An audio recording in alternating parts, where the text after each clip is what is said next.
믿음방패TV 함용식입니다. 저는 트럼프가요, 내년에 2020 대선이 다가오고 있잖아요. 그래서 트럼프가 대선이 다가오기 전까지는 일단은 중국하고 북한에 대해서는 조금 긴장을 완화시키고 그 문제를 내려놓고 이란 문제에 최대한 집중하려고 할 줄 알았어요. 또 그렇게 제가 방송으로 말씀을 드렸었고, 근데 지금 일단 상황을 보면은 단편적으로 봤을 때는 일단은 현재 이란하고의 갈등 관계가 약간 완화되고 있는 느낌도 들기는 합니다. 그리고 예상외로 트럼프가 중국에 대해서 굉장히 강하게 압박을 가하기 시작했어요. 환율 조작국 지정하고 뭐 그랬잖아요. INF 중단거리 미사일 협정 폐기하고 미국의 중단거리 미사일을 이 동북아에 배치하려고 하고 있고요. 이거 중국을 노린 거죠. 자, 이에 대해서 황장수의 뉴스 브리핑 지난 일요일하고 토요일날 방송에서 신원식 장군이 나와서 이 INF 폐기와 중단거리 미사일을 한반도에 배치하는, 동북아에 배치하는 이 부분에 대해서 굉장히 명쾌하게 설명을 잘 해주셨는데요. 이렇게 설명을 하시더라고요. 지난날 미국하고 소련이 대결을 했는데 이때 미국이 소련을 어떻게 굴복시켰느냐? 유가 조정과 함께 군비 경쟁을 같이 일으켰다는 거죠. 유가, 석유 가격을 떨어뜨림으로써. 왜냐하면은 러시아는 거의 뭐 국가 GDP의 70%가 석유 팔아서 나오는 돈으로 하는 거 아니에요. 석유, 천연가스 이런 걸로. 그러니까 석유 가격이 떨어지면은 경제에 큰 피해가 오는 거예요.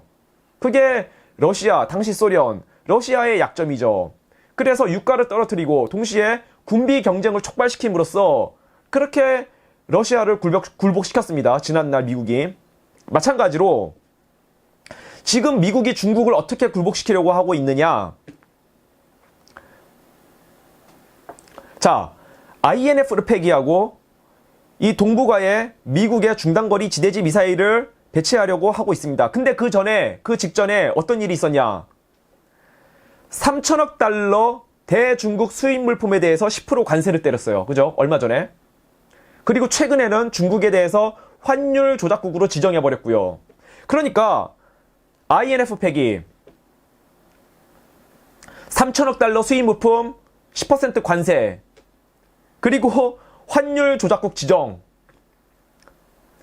그리고 최근에 에스퍼 국방장관이 와서 동북아에 미국의 중단거리 지대지 미사일을 배치하려고 하는 것, 이 모든 것들이 대중국 굴복 작전의 어떤 큰 그림의 일환으로서 하나의 그림으로 진행되고 있다는 겁니다. 야, 참 그 분석 잘 하시더라고요. 신원식 장군.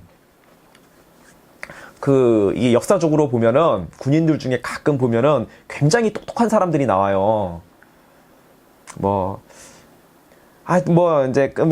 이제 신원식 장군도 약간 그런 느낌이 나는 이제 그런 분인 것 같아요.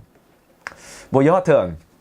하지만 분명한 것은 지금 현재 남중국해 쪽에서 미국과 서방연합국의 군사력이 많이 줄어드는 건 사실입니다. 지난 6월까지만 하더라도 미군의 B-52H 전략폭격기가 남중국해하고 대만 해협 쪽에 수시로 하루가 멀다 하고 들락날락 거렸었거든요. 그때 굉장히 중국하고 마찰이 심했죠. 근데 최근에 그런 모습은 없어요. 최소한. 그러나 호르무즈 해협 쪽에는 여전히 조용히 그리고 천천히 군사력이 증가되고 있습니다. 그러나 세상 일이라는 건 알 수가 없죠. 중국 쪽에서 먼저 터질지 이란 쪽에서 먼저 터질지.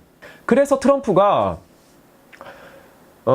중국 쪽에 굉장히 강력한 압박을 가하고 있으나 군사적 압박은 하지 않고 있고요. 그러나 군사적 압박을 했을 때와 못지않은 굉장히 강력한 경제적 압박, 그리고 외교적 압박, INF 폐기, 중단거리 미사일 동북아 배치 이런 걸로 굉장히 강력한 압박을 가하고 있고요.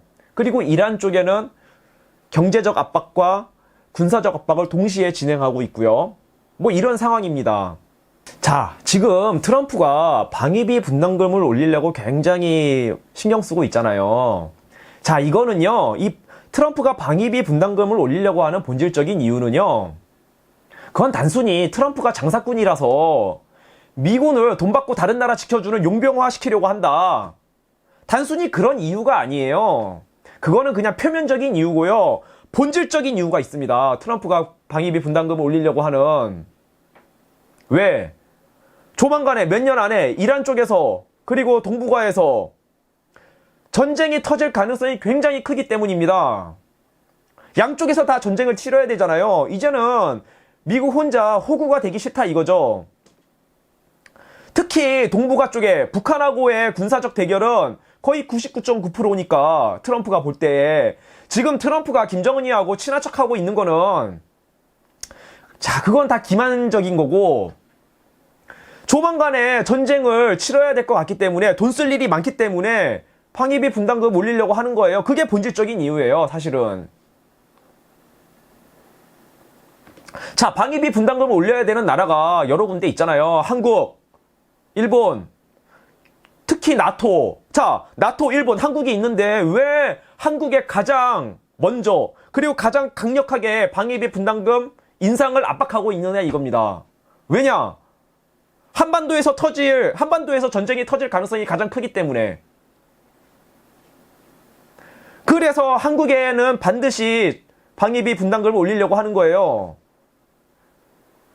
보세요. 내년 되면은 아이언돔 배치할 겁니다. 주한미군이 2개 포대를. 돈 쓸 일이 많잖아요. 어쨌든. 자, 그리고 뒤에서 말씀드리겠지만 중단거리 미사일 그 개발하는 데 돈이 많이 드는데 그거 한국 땅에 배치하려고 그래요. 그거 중국을 견제해야 되니까. 왜? 물론 중국을 경제적으로 말려 죽이려고 하는 게 궁극적인 이유지만 북한하고 군사적 대결이 벌어지면 중국이 군사적 개입을 못하게 하기 위해서 중단거리 미사일을 한반도에 꼭 배치해야 되는 이유가 되는 겁니다. 그러니까 돈 쓸 일이 많은 거예요. 그래서 트럼프가 방위비 분담금을 올리려고 하는 거예요. 자, 이제 내년부터 2020년부터 210 화력 여단이 평택으로 빠지기 시작할 겁니다. 지금 현재 주한미군 중에 한강 이북에 유일하게 남아있는 부대가 210 화력 여단이거든요. 이제 그게 내년에 평택으로 빠질 거예요. 그리고 트럼프는 이 전작권을 한국군에 이양시키는데 굉장히 빠르게 이양시키려고 할 거예요. 한국 국민들이, 그리고 문재인 정권, 그리고 한국 국민들이 한미 동맹에서 멀어지려고 하면 할수록, 정신을 못 차리면 못 차릴수록 전작권을 한국군에 이양시키는 속도를 점점 더 빠르게 할 겁니다. 그게 빠르면 내년이 될 수도 있고요. 2021년이 될 수도 있고, 늦어도 2022년 정도에는 전작권을 이양시키려고 할 거예요. 트럼프는 분명히. 그래서 지금 김정은이가 전술 포병 전력 업그레이드에 모든 노력을 집중하고 있는 거예요. 210 화력 여단이 평택으로 빠지고 전작권이 곧 이양될 것 같으니까 전술 포병 전력에 모든 노력을 집중하고 있는 겁니다. 2017년도까지는 핵미사일 개발에 모든 노력을 집중했죠. 이제는 전술 포병 전력에 모든 노력을 집중하고 있어요. 왜? 여차하면 남침을 일으켜야 되니까. 지금 통치 자금이 다 떨어져 가고 있거든요. 해외 노동자 파견 못하고 있죠. 금융기관 거래가 다 막혀버렸죠. 석유 금수 조치되고 있죠. 물론 환적 선박으로 해서 석유를 불법 밀무역으로 많이 수입하고 있기는 하지만 돈이 너무나 부족해요. 작년에 무역 적자가 23억 달러라 그러더라고요. 북한이. 그러니까 김정은이 지금 통치 자금이 말라가고 있어요. 김정은이 그냥 앉아서 말라 죽느니 한번 모험을 걸어야 되겠다. 지금 이렇게 생각할 개연성이 너무나 크다 그 말입니다. 따라서 김정은은 빠르면 2020년, 늦어도 2022년 안에는 아마 최후의 모험을 걸어보려고 할 겁니다. 그냥 앉아서 말라 죽을 순 없으니까. 자, 이런 김정은의 심리를 트럼프가 모르겠습니까? 알죠. 김정은이 왜 전술 포병 전력에 모든 노력을 집중하고 있는지, 왜 요즘에 계속 단거리 미사일 쌓아 올리고 대구경 방사포 개발하고 왜 이러는지 트럼프가 알죠. 트럼프가 김정은이하고 친한 척하고 그러는 거는 2020년 대선 전까지 김정은이를 조용히 시키기 위해서 다독거리는 거, 그거밖에 없어요. 트럼프 알죠? 김정은이 핵 포기 안 할 거라는 거. 그러면 언젠가 북한하고 군사적 대결로 갈 수밖에 없다는 거 알죠? 트럼프가. 근데 한국에는 이 말을 안 듣는 문재인 정부가 들어섰다 이 말입니다. 친북 좌파. 자, 미국 혼자 북한하고 전쟁을 할 수 없죠. 트럼프가 얼마나 이 돈에 민감한 사람 아닙니까? 이제 호구가 되기 싫은 사람 아니에요. 한국군하고 연합 전력을 형성해서 전쟁을 할 거 아니면은 미국 혼자 전쟁을 안 하겠다 이거예요, 트럼프는. 그러니까 정말 문재인 정부가 끝까지 미국 말을 안 듣고 한미동맹을 파괴시키려고 하고, 그리고 이 대한민국 국민들이 끝까지 정신을 못 차리면은 아마도 트럼프는 김정은이 남침을 일으키려고 하는 거를 방조할 수도 있습니다. 김정은이 남침을 일으키고 그 이후에 한국을 도와주고 같이 한미연합군으로 밀고 올라가는 이런 생각을 할 가능성이 커요.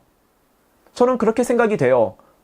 트럼프는 분명히 아마 이런 옵션도 이런 전략도 생각을 하고 있을 겁니다. 김정은의 남침을 방조하는 것, 그리고 이후에 한국을 구해주는 것. 그러면 최소한 고마움이라도 알 거니까. 자, 내년이면은 210 화력 여단이 평택으로 빠지죠. 그리고 전작권 이양이 굉장히 속도를 내기 시작할 겁니다. 그리고 문재인 정부는 어떻게든 길을 쓰고 이 미국의 중단거리 지대지 핵미사일이 이 나라에 배치되는 것을 무슨 수를 써서라도 막으려고 할 거예요. 그래서 기어이 막으면은 아마 이거를 보고 김정은이는 남침을 일으킬 마지막 기회라고 생각을 하게 될 겁니다. 자, 왜냐면은 김정은이 앉아서 말라 죽느니 정말 한번 크게 모험을 걸어보자 이렇게 마지막 결단을 내릴 때에는 설령 이 나라에 중단거리 핵미사일이 배치가 되어 있다고 하더라도 최후의 모험을 걸어볼 거예요. 전쟁을 한번 일으켜 볼 거예요. 왜? 자기네들 핵무기 쓰지 않고 재래전만으로 신속하게 2, 3일 안에 서울을 먹어버린다면은 전격전으로 최소한 한강 이북만이라도 서울을 점령하게 된다면은 2, 3일 만에, 그러면은 주한미군이 다 뒤로 빠져 있으니 미군하고 군사적 대결이 벌어지진 않을 거 아니에요. 서울을 먹는 동안에 아주 전격전으로 그걸 성공시키면은, 그렇게 되면은 미국이 이 대한민국 땅에 중단거리 지대지 핵미사일을 배치해 놓고 있다고 하더라도 그걸 쉽게 북한을 향해서 쏘지는 않죠. 그 생각을 김정은이 하고 있죠. 그러나 중국은 조금 다릅니다. 자, 미국이 북한에 대한 대북 군사작전을 결심을 할 때 가장 신경이 쓰이는 존재는 바로 중국입니다. 중국이 군사 개입을 하지 못하도록 무조건 막아야 돼요. 그런데 이 한국 땅에 미국의 중단거리 지대지 핵미사일이 배치가 되어 있으면은 중국이 북한에 군사 개입을 하기가 굉장히 힘들어지죠. 왜냐? 중국은 지킬 게 많으니까. 김정은이야 이판사판이지만. 그래서 김정은은 생각을 하기를 이 나라에 중단거리 지대지 핵미사일이 배치가 되지 않는 것을 뒤에 중국이 배경으로 버텨주고 여차하면 중국이 군사 개입을 할 수 있는 굉장히 좋은 카드라고 생각을 하게 될 거라는 거죠. 그러니까 이 INF 폐기와 대한민국의 미국의 중단거리 지대지 핵미사일이 배치가 되는 거는 물론 첫 번째는 중국을 아주 그냥 경제적으로 말려 죽이려고 하는 게 첫 번째 이유지만, 또 좀 더 시나리오를 써보자면은 정말 북한에 대한 대북 군사 옵션의 시기가 다가왔을 때 중국의 군사적 개입을 막기 위해서라도 필요한 거예요. 미국의 지대지 그 중단거리 미사일이 배치가 되는 게. 여하튼 중요한 건 뭐냐, 이 망할 문재인 정권을 하루빨리 퇴출시키는 겁니다. 이 문제는요, 이 나라의 운명과 직결되어 있어요. 아, 참. 뭐 하여튼 그래서 이제 좀 있으면은 8.15 광복절이 다가오잖아요. 그날 이 광화문 앞으로 정말 많은 시민 여러분들께서 한 손에는 태극기, 또 한 손에는 성조기를 들고 그날 광화문으로 많이들 나오시길 바랍니다. 아, 그리고요. 8.15 광복절 날 대한문 앞에서, 대한문이 시청역 2번 출구 쪽에 있죠. 대한문 앞에서 12시부터 2시까지 이 나라를 위한 기도와 찬양 집회가 있습니다. 그러니까 교회 다니시는 분들께서 혹시 그날 같이 모여서 기도하고 찬양 집회를 하고 싶으시면은 대한문으로 그날 8.15 광복절 날 12시까지 오시면 되겠습니다. 그리고 2시 이후에는 또 정치인들이 와서 집회를 같이 하고 그럴 거예요. 그러니까 그날 많이들 광화문으로 이 태극기하고 성조기를 들고 나오셨으면 좋겠습니다. 네, 감사합니다.